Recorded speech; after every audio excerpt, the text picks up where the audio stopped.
مرحبا حبايب، كيف حالكم؟ ان شاء الله اموركم تمام. اهلا وسهلا فيكم في بودكاست مامو يونانا. مامو يونانا صح؟ الابداع عنا. لسه ما بعرف اسم البودكاست. الابداع عنا اسمه مامو يونانا. هاي بودكاست. شو بدها ابداع؟ ما بدها عفويه. عفويه عن جد حبيبي. عفويه. هي عفويه، هي سر نجاح كل شيء. عن جد. وسر نجاح فيديوهاتي بالبدايه على فكره. عن جد. صح ما بعرف. طيب شو موضوع اليوم؟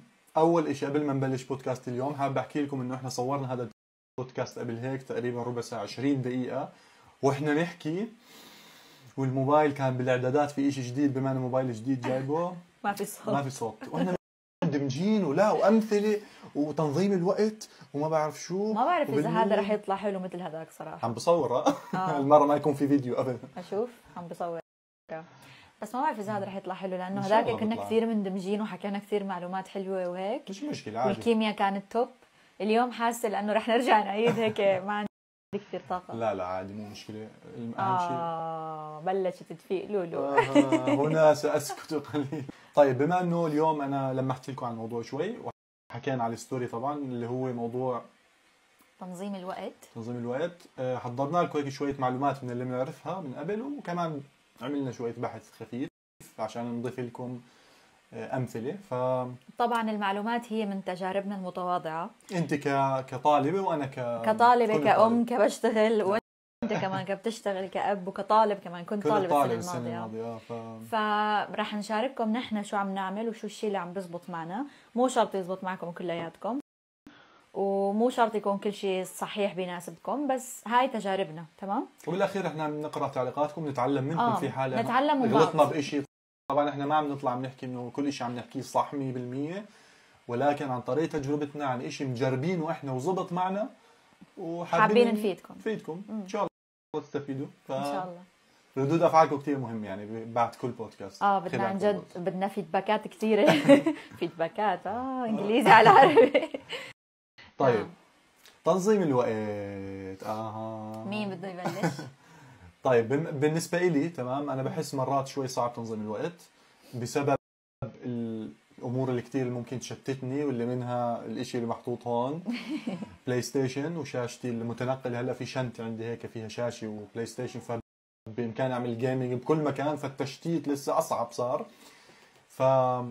بس مع هيك بحس حالي انا شخص منضبط يعني بقدر انه انجز اهم الامور. بس احكي لهم فان فاكت عنك. فان فاكت محمود لما يكون عنده شيء بده يعمله ويصير جدي بصير كتير لئيم.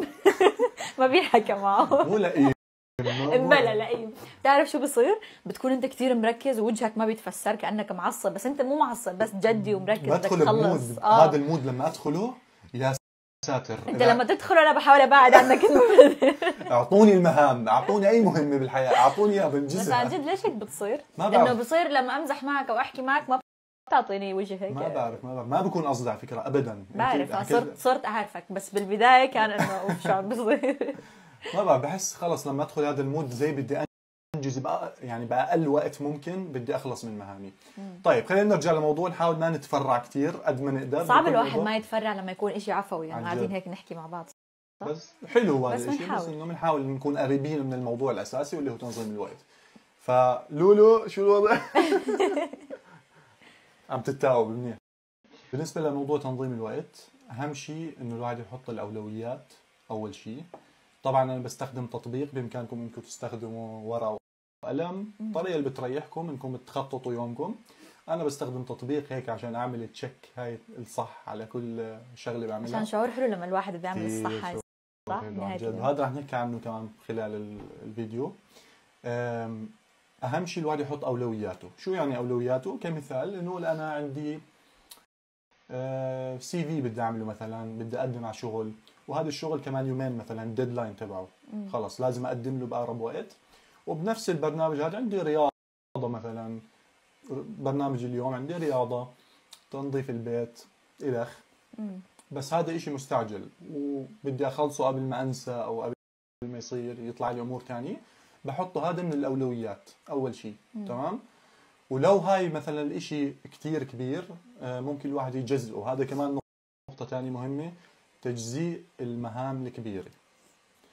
اذا مهمه عليك كبير كثير بخلال هذا اليوم جزئها لامور صغيره. فممكن انت تبلش مثلا قسم من السي في، تكتب بالتفاصيل بالنوت انه قسم من السي في، نص السي في مثلا او جزء من السي في انه اخلصه، عشان ما تحس انه ثقيل عليك ويأثر على المهام الثانيه. ومو بس هيك، بحس كمان لما يصير انه في مهمه ثقيله بالبلان الواحد بيتكاسل يعملها فاصلا ما بيعملها، بصير يحس انه هذا كثير بياخذ وقت وما لي حيل وهيك، فبيعملها بلغيها يعني. فالنقطه الاولى هي الاولويات، انه شو اول شيء واهم شيء ومستعجل تخلصه تحطه، بعدين اقل اهميه اقل اهميه اقل اهميه. راح اخذ جزء من الموضوع اللي انت حكيته، من النقطه اللي انت حكيتها عن انك تجزئ المهام.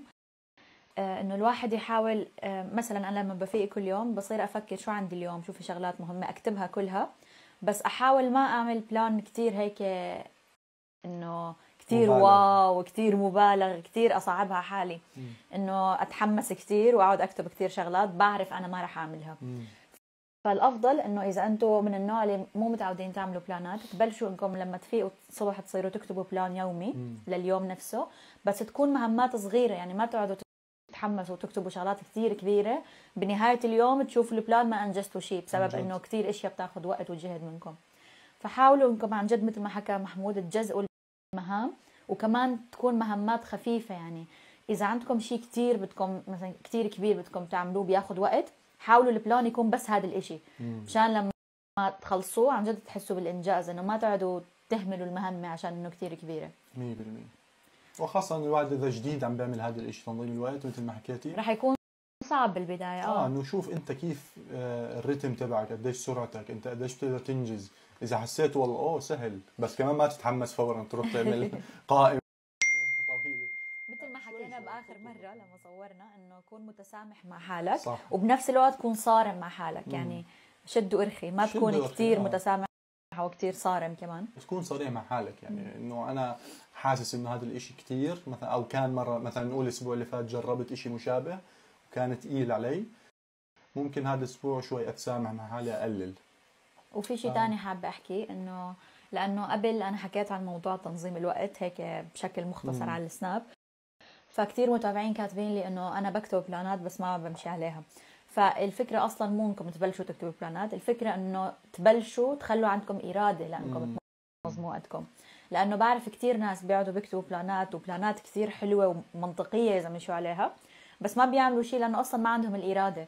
فاذا انت عن جد حدا بدك تنظم وقتك وتصير تنجز اكثر وتكون فخور بحالك بنهايه اليوم، وقتها لازم تبلش تكتب بلانات. مو انك تبلش بالبلان وانت اصلا ما عندك هدف لشيء، لازم يكون في هدف انك انت بدك تكون منتظم اكثر. الاراده يعني كل شيء المفروض اصلا. صحيح. بس بهذا الموضوع كثير انضباط واراده صراحه. لانه في كثير ناس بيسالوني على سناب انه انت كيف بتقدري تنظمي وقتك، بيت وجامعه وشغل وكل هاي القصص. انا كمان بكتب بلانات مثلك كل يوم، بس ما بمشي عليها، يا دوب بخلص اول شيء وبنام مثلا. فالفكره بالاراده انه انا عندي اراده انه اخلص الامور هاي، لانه حلمي اني اتخرج، حلمي انه اكون شاطره بشغلي، حلمي انه اتعلم وصفات جديده بالبيت، اكون ست بيت شاطره. فلازم يكون عندكم شيء كثير، انه اراده كثير قويه جواكم لحتى انه تقدروا تمشوا على البلان. محفز دائما اللي هو مخليكم تكملوا. فهاي يمكن هاي النقطة، انه لاقي الشيء اللي بيحفزك اول شيء لانك تبلش انه ليش انا اصلا عم بنظم كثير مهم عن جد. الاساس هذا كثير مهم، والا الواحد ما راح يمشي على البلان. لانه انا بعرف صارت معي قبل، بصير الواحد ما على باله يمشي على البلان، بصير يفكر شو يعني ما راح يفرق شيء معي اذا عملت هيك. والواحد كمان يكون متسامح مع حاله، اكيد ما راح يكون الواحد روبوت، يعني بالاخير ما راح تكون دائما 100% عم تمشي على النظام. صحيح. او على التنظيم اللي انت حاطه. بس هي الفكره مو انك اصلا تمشي عليها 100%، ومو دائما على فكره الواحد بيقدر يعني يعمل صح عليهم كلهم. ممكن في ايام تطلع شغلات تطلع امور شغلات ممكن مشكله عائليه، او جاكم فجاه جاكم ضيوف، يعني ممكن تصير هاي الاشياء كمان. وهذا هون بيجي التسامح، انه الواحد يكون شوي متسامح مع حاله. مش مشكله انه انا كنت مثلا ملتزم الفتره اللي فاتت كلها. صحيح. مو مشكله اذا اجى شيء شوي يغير هذا النظام اللي انا حاطه. فهون الواحد انه يكون شوي فلكسبل، يكون شوي مرن بالنسبه لهالموضوع.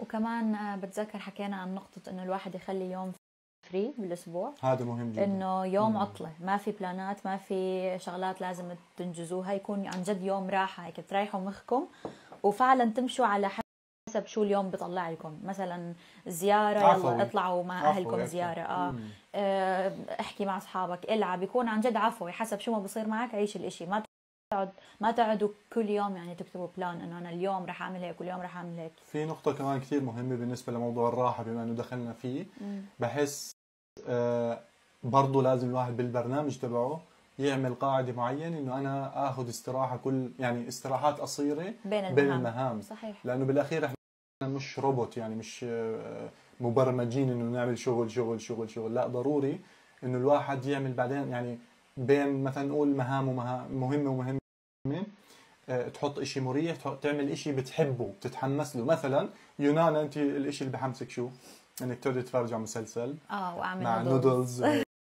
انا الاشي اللي بحمسني تلعب بلاي ستيشن، اروح العب بلاي ستيشن، اصرخ شوي اعصب، ما بعرف انا ليش مستمتع فيه، بس خلص اشي بحمسني. انه مثلا اذا لما كنت طالب مثلا السنه اللي فاتت كنت بتحمس انه اخلص المهام اللي علي، خلص اكون عارف خلصت مثلا مهمه اروح على الاشي اللي انا هيك متحمس له. ف ضروري برضه غير هذاك اليوم اللي هو لازم تختار يوم بالاسبوع يكون عفوي او يومين في بين المهام كمان استراحات. صحيح، بين المهام استراحات.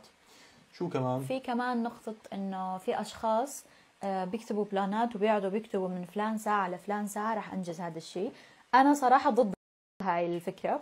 بحس بصير الواحد يضغط على حاله بطريقة مو صحية، وكمان بصير كثير مثل الروبوت عن جد، انه كأنك انت بالبيت بس كأنك عم تشتغل مو بالبيت. وانت اصلا بكون يمكن انت عم تشتغل وبترجع للبيت وعامل نظام بالبيت، ويمكن في دوام بالجامعة كمان. بصير كثير فانا ضد انه الواحد يحط وقت. انا نفسي ما بحط وقت لما بكتب البلان تبعي انه اليوم رح اقوم انظف البيت، ما بقعد بكتب تنظيف البيت ساعة، طبخ ساعة، اهتم بلولو ساعة، ما بكتب هيك. بس بكتبهم للبلانات هدول انه احاول قدر الامكان انه امشي عليهم. مو لازم، ممكن حتى بالمخربط يعني اذا ما في شغلات كثير من الاولويات، لانه مو كل يوم في اولويات. كمان مرات البلان بيكون كل شيء بقد اهميه بعض. جمله مفيده نفس الاهميه. نفس الأهمية.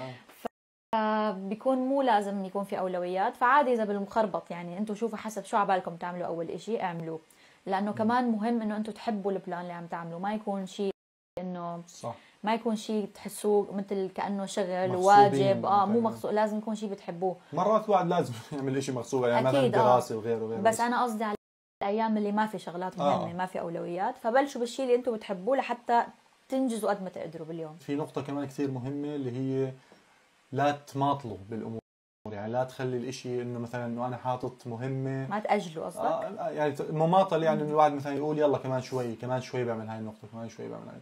هذا كثير مهم انه الواحد ما يراكمهم، لانه انت بس تعطي يعني مهمه معينه بالبرنامج تبعك اكثر من حجمها واكثر من وقتها اللي انت محدده تقريبا، بصير يتراكم، فبصير اللي بعدها تاثر على اللي بعدها على اللي بعدها على اللي بعدها. فانه الفكره انه انت مثلا نقول تقريبا حاطط ساعه للدراسه اليوم مثلا في ناس اكيد اكثر، انه ما تعطيه اكثر من حجمه. او لعب مثلا، اذا انت حاطط مثلا اليوم رياضه مثلا، تمام، انه انا بدي ساعه او ساعتين رياضه، ما كثير كمان تزودها او تماطل او تاجل الخطوه اللي بعدها لحتى ما ياثر على باقي. بحسها مثل هيك حلقه بتصير، لانه اذا الواحد ماطل تاخر اليوم لا خلاص كنسل، فيمكن اصلا مبدا التنظيم هذا كله يروح بسبب انه انا ما زبطت معي اول يوم او ما أول هو أسبوع. بيروح الحافز. لانه عشان هيك في كمان نقطه بدي احكيها بتتعلق شوي بالشيء اللي انت حكيته. اذا عن جد انتم حابين تمشوا على مهماتكم باليوم وتنجزوا، تخلصوا من المشتتات. عن جد اللي هو شو؟ الموبايل الموبايل والسوشيال ميديا، تلفزيون. بس غالبا عند الشيء المشترك عند الكل هلا هو الموبايل والسوشيال ميديا. اشعارات عن جد انه لما تفوتوا شوي، حتى انا مرات بصير معي بقول بدي فوت شوي اشوف ريلز، بضل يمكن ساعه ونص، بعدين بندم بقول ليش هيك ضيعت وقتي هذا على شغلات تافهه. انه شو شفت انا، شو استفدت من الشيء اللي شفته. فاذا عندكم شغلات مهمه بالبلان تعملوها، مثل الدراسه، مثل تشتغلوا، مثل تقدموا على وظيفه، اي شيء مهم عن جد لازم تنجزوه، برايي حطوا موبايلكم مع وضع الطيران، وحاولوا تحطوه بمكان بعيد انه ما يجي عينكم عليه، عشان يوصلكم اشعار عشان يوصلكم اشعار ما تروحوا انه خليني بس اشوف بلكي شيء مهم. ولو شيء مهم خليه يستنى. اذا في شيء كثير طارئ رح يرنوا على العائله كلها، ما رح يتواصلوا بس معكم. صح؟ ويعني الموبايل اكيد الواحد لا يستغنى عنه، بس انه بالاستراحات ليش عم نقول كل مهمه الواحد يحط استراحه 10 دقائق ربع ساعه. وهون بيجي موضوع المماطله، كيف عم نرجع لنفس الموضوع، انه انا نقول مثلا دخلت على السوشيال ميديا وهيك في كثير مغريات الواحد ممكن يشوفها، فجاه فيديو ابصر شو لاعب وقع، ابصر شو صار فيه، شوفوا هاي اللعبه وشوفوا هذا الفيلم الجديد اللي نزل. صحيح. شوفوا هذا فجاه بيروح عصفور براس كلب. شوفوا سبحان الله هذا. فهون الواحد لازم يكون عن جد منضبط، يعني يمسك حاله، ما يكون كثير كمان صارم، بس بنفس الوقت ما يكون اوفر يعني. ممكن تحطوا، في ناس ممكن بينسوا، ممكن تحطوا منبه انه اذا بلشت الاستراحه حطوا منبه كمان نص ساعه يرن عشان يذكركم انه يلا هلا خلص وقت الراحه والسوشيال ميديا واللي هو هلا وقت ترجعوا للمهمات تبعكم. الشيء الحلو بالمهمات انه اذا خلصتوا المهمات كلها بنص اليوم مثلا، مو باخر اليوم، رح يكون عندكم نص اليوم كله تعملوا اللي بدكم اياه، انه عن جد كمان فري تتفرجوا مسلسل، تطلعوا يعني تقعدوا مع اهلكم. بس في بونس كمان اللي هو انه انت عندك احساس فخور بحالك، احساس الفخر، احساس الانجاز. هذا بحس عن جد الانجاز والفخر كثير مرتبطين ببعض. لما تنجز خلص يعني غصبا عنك بتكون فخور بحالك. واذا بيوم من الايام برايي تمام حسيت انه انا ما عندي شيء، ما عندي مهام، مع اني انا اخذت استراحاتي وعملت كل شيء اليومين او اليوم اللي بالاسبوع حطه، اصنع لحالك مهام والله. حتى لو كان شيء بسيط، صلة الرحم تمام، اقرا قران، انه مين مثلا اللي فتره من العائله مو متواصل معه، اتواصل، صلة رحم جدي وستي، اقرا قران، اعمل يعني اعمل مهام. شوف هاي مهام شيء يعني بده وقت، بتطلب منك وقت وشويه جهد، بس بتحس اساعد ابصر مين، اعمل شيء كذا، هاي مهام تك تك تك تك، بس تخلصها هيك يا سلام، شعور يجنن عن جد. يا سلام على الاحساس الرائع، استمتع بالاحساس هذا. هو حرفيا موضوع تنظيم الوقت كل شيء حكيناه مرتبط ببعض، يعني كل النقاط اللي ذكرناها لو شلت نقطة منهم ما راح يزبطوا الثانيين. عن جد هو موضوع كتير كل شيء مرتبط ببعض. فلازم عن جد تحاولوا تلاقوا اللي بيناسبكم، بس كمان عن جد تمشوا على النقاط هدول، ما تحاولوا انه هاي نقطة مو خلينا اطلعها، بتأثر على النقاط الثانية. طبعا. وما تحطوا بس مهمات يومية للأشخاص اللي حابين ينجزوا على المدى الطويل البعيد، حطوا مهمات سنوية كمان. مثلا أنا ومحمود السنة الماضية بتتذكر لما رحنا على الكافيه قعدنا أخذنا الآيباد معنا وكتبنا شو مهماتنا السنوية كزوجين، وكمحمود لحاله وكأنا لحالي. عن جد عملنا خانة هيك 3 خانات. لهلا عندي إياه بالآيباد، متحمسة قبل رأس السنة نروح نشوف 3 خانات، خانة اللي هي أهداف مشتركة كزوجين، وخانة ليونانا، خانة لمحمود. قديش حلو كان هذا الشيء عن جد، واستمتعنا واحنا بنعمل هالشيء. وبتذكر هذيك اليوم هيك بالصدفة قريت بسرعة شو كاتبين، وانا كثير عن جد انا عن نفسي عامله اغلب الاشياء اللي حطيتهم لحالي وكزوجين كمان. فما بعرف انت لازم ترجع تشوف. انا حسب ما بتذكر شو كتبنا كلهم صح، وفي عليهم شغلات زياده ما كانت بالحسبان. سبحان الله ربنا هيك وفقنا فيهم، فالحمد لله. فعشان هيك بحس انه هلا راس السنه قرب، بقى له تقريبا 2-3 قبل راس السنه، لازم نرجع نقعد هذيك القعده نتاكد شو عملنا وشو ما عملنا، ونكتب مهمات لسنه 2025 السنة الجديدة. مثلا إذا حابين تجمعوا مبلغ معين لحتى تشتروا بيت أحلامكم أو سيارة أحلامكم أو تفتحوا مشروع أو شيء، بس لازمكم لهالشيء سنة أو سنتين، إنه وقت طويل مو يوم يومين 3، فاكتبوها بالمهام. وبهاي السنة اشتغلوا على الشغلة هاي، إنه حاولوا تجمعوا قد ما تقدروا بالشهر. بتوصلوا لآخر السنة جمعتوا عن جد مبلغ انتوا بتقعدوا بتحكوا أنا كيف جمعته، إنه هذا مبلغ كبير بس أنا ما حسيت إنه تعبت لحتى أجمعه. فعشان هاي النقطة تحديدا انه تكتبوا بلانات السنة كثير شيء صحي ومفيد كثير. وخاصة في شيء ما بعرف، قرأت مرة دراسة ما بعرف مصدرها وين، بس من زمان حتى ايام الفيديوهات كنت احكي عنها، اللي هي انه الواحد لما يكتب هدف معين الدماغ بصير يشتغل او يلاقي حلول كثير مختلفة انه انا كيف اوصل لهذا الشيء، لانه بصير ياخذها بجديه اكثر، ياخذها تحدي كانه لحاله، وبياخذها بجديه اكثر. انه لما انت تكتبيه انه انا مو شيء بس عم بحكي هيك فكره اجت وراحت، لا بكون شيء جدي. في نقطه هلا تذكرتها كمان، برنامجك اللي انت رح تعمله ما تقارنه بحدا.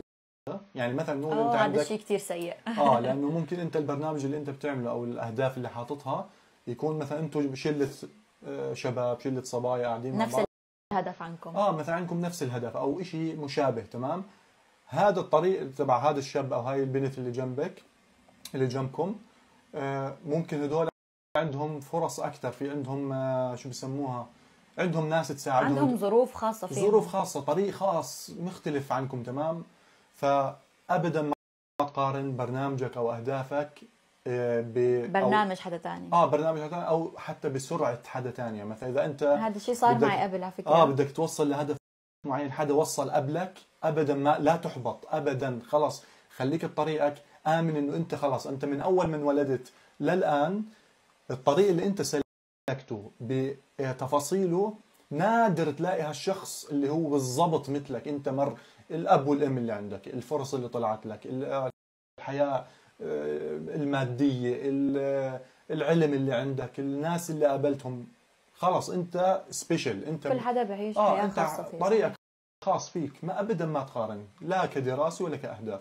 هالشي صار معي قبل على السناب، كانوا كثير يكتبوا لي، يعني مثال من حياتي من تجربتي، كثير يكتبوا لي انت عمرك صار 23 24 كيف لسه سنه اولى طب، ما بتزعلي هالشي انك متاخره ورفقاتك كلهم قربوا يتخرجوا وما بعرف شو. فبضل ارد لا، لانه انا مريت باشياء هن ما مروا فيها. مثلا رفقاتي اللي بسوريا هلا تخرجوا، بس انا لسه. ليش؟ لانه انا سافرت على بلد ما بعرف لغتها، ما بعرف سيستمها بالدراسه كيف، كان لازم اتعلم لغه، بعدين اقوي حالي فيها، بعدين ادرس مواد صعبه بهاي اللغه مو بلغه الام تبعي يعني. فكان شيء ياخذ مني سنين، وبعدين تزوجت كمان اخذ مني سنه انه استراحه. فكتير في اشياء بتصير بحياه الواحد ما بيقدر يقارنها. مثلا رفيقتي اللي تخرجت بسوريا مو متزوجه، ما سافرت، ضلت بنفس المكان، فوقتها كله راح الدراسه. بس انا كثير شغلات صارت معي، طريق مختلف تماما. انت عشتي طبيعي هالشيء، وانا لهلا ما بندم، بالعكس بقول انه عادي بدي اوصل، المهم انه اوصل لحلمي، مو مهم امتى، المهم انه انا عندي هدف وعم بمشي عليه. فانتم كمان فكروا هيك، المهم انه عندكم هدف عم تمشوا عليه، مو مهم انه صديقتكم او صديقكم تخرج وانتم لسه، او ما مشابه يعني من هاي. ومع انه بعرف هذا الشيء كثير صعب، انا بعرف انه الواحد بسهوله ممكن انه يحس يقارن حاله، انه يقارن مثلا هو ليش وصل او هو مثلا كذا. لا ما تقارن، ممكن حدا تاني هو بتطلع عليك انه اوه كيف هذا الشخص وصل وهيك. انت اللي عليك انك تنصحه، بس مو دائما النصيحه بتوصل، لانه كل واحد له طريقه، كل واحد له تفاصيل حياته. فانا برايي قارن نفسك مع نفسك مو مع غيرك. انه قارن نفسك هلا اللي ب 2024 مع اللي كان ب 2023، انه انا شو تغير فيني، شو صرت احسن فيه، شو لازم احسن بحالي. فلما تقارن نفسك مع نفسك عن جد بتصير تتطور اكثر، لانه بتشوف شو الاشياء اللي لازم تطور حالك فيها، وشو الاشياء اللي انت عن جد تحسنت فيها، لانه حياتك بتختلف عن كل حدا ثاني. صحيح، هاي افضل نصيحه، قارن نفسك بنفسك فقط، قبل سنه، قبل اسبوع، قبل شهر. تكتبوا لنا رايكم بالرسائل، ونشوفكم ان شاء الله بالبودكاست الجاي. كمان اكتبوا لنا ضروري شو المواضيع اللي حابين، احنا محضرين الموضوع، بس انتم كمان اكتبوا. يلا نشوفكم على خير، سلام.